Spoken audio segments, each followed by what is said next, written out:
Merci de nous suivre chaque semaine dans Citoyens de la route. Et cette semaine, nous irons à la rencontre de deux personnes en situation de handicap.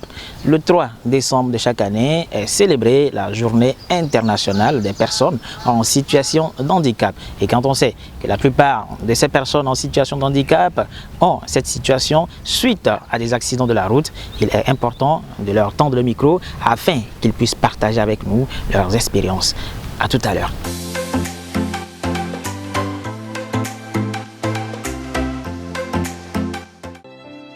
Mon accident s'est produit le 27 décembre 2015 à 16 h au péage de Zanguera, là où j'attendais un frère pour aller sur mon chantier.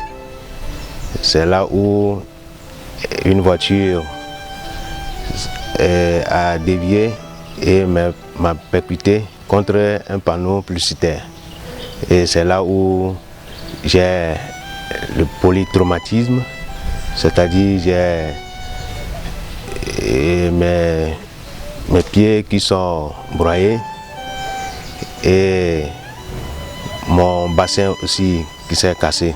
Et je me suis retrouvé au CHU Tocoin avec 4 grammes d'hémoglobine. Et grâce à l'intervention des confrères de la médecine, ils ont pu sauver ma vie en m'apputant. Un témoignage qui soulève beaucoup d'interrogations et porte à réflexion. Un conducteur sans permis de conduire, sans visite technique ni assurance et qui commet par-dessus tout un délit de fuite après l'accident. Voiture non assurée, le chauffeur pas de permis également. Mais il faut dire que Dieu est grand, je suis encore vivant. Cela nous interpelle tous. On pouvait éviter cet accident, mais c'est déjà arrivé comme bon nombre d'autres. Maintenant, comment vivent-ils au quotidien le handicap? Nous allons à la rencontre de M. Joseph. D'abord, il nous marque par son optimisme et une ambition au-delà de l'imagination. Sincèrement, c'est pas vraiment très facile.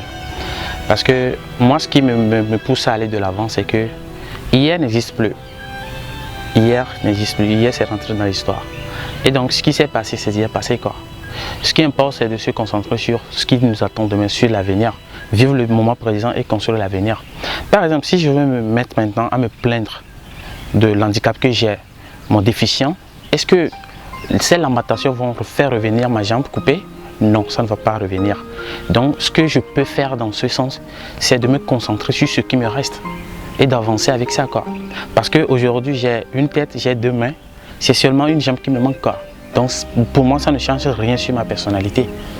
Ça ne change rien du tout. Alors, je lance un appel à tous mes amis, à toutes ces personnes qui sont dans la situation de handicap, de ne pas prendre ça comme une fin en soi.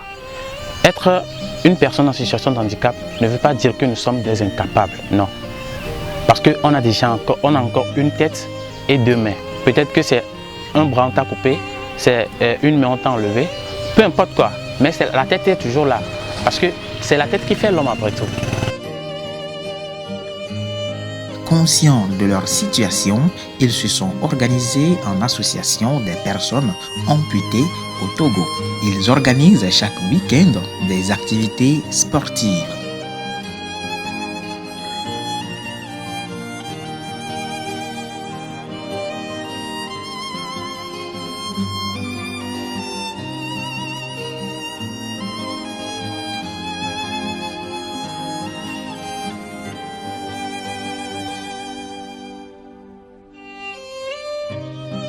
Ma passion, c'est le football bien sûr. Et mon métier de rêve, c'est l'informatique. Genre, me familiariser avec les outils de l'informatique, bref, la technologie, quoi. Pratiquer le football, c'est pour montrer aux autres que nous sommes capables de faire tout ce que les autres personnes peuvent faire, quoi. Tous ces gens-là qui ont tous leurs membres en place, genre les gens qui se disent valides, tout ce qu'ils peuvent faire, nous aussi on peut le faire. Et dans d'autres pays, ces genres d'équipes existent, ces genres d'activités existent quoi. Et puis on organise aussi des compétitions internationales, excusez-moi, pour ces genres de personnes. Et ça donne la joie de vivre quoi. Et puis en pratiquant ces genres de sport, ces genres d'activités, et ça, tout d'abord, tu te donnes de l'importance à toi-même et tu te donnes de l'importance aux yeux des autres quoi.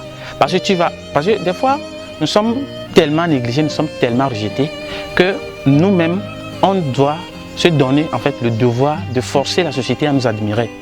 Voilà, de forcer notre entourage à nous admirer. Donc, en faisant tout ça là, en ayant cette vision des choses, aller dans ces genres de compétition et soulever son nom et le nom de sa nation, franchement, ça va obliger notre entourage, notre nation et l'extérieur bien sûr, la société, à se tourner vers nous, à nous considérer quoi. Ces témoignages reflètent la force de l'esprit. Un fort mental et une dose de motivation sont nécessaires pour aller de l'avant et au-delà de l'handicap. C'est ce que nous avons souhaité partager avec vous, chers téléspectateurs, dans cette émission. À cœur vaillant, rien d'impossible. Un accident peut arriver, mais après, la vie doit continuer tant qu'on est encore en vie. Citoyens de la route, tous responsables.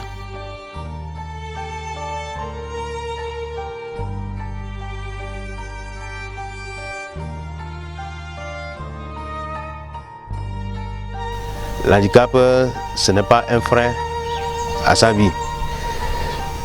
Ça constitue aussi une réflexion pour l'avenir. Moi, personnellement, je suis sorti de cette situation. J'ai dit d'avance que c'est grâce à l'intervention des collègues médecins que je suis encore vivant. Des opérations sur opérations. J'ai subi en plus 7 opérations successives en moins de 2 semaines pour que je puisse vivre. Mais je n'ai pas regretté que je me suis retrouvé aujourd'hui avec un pied amputé.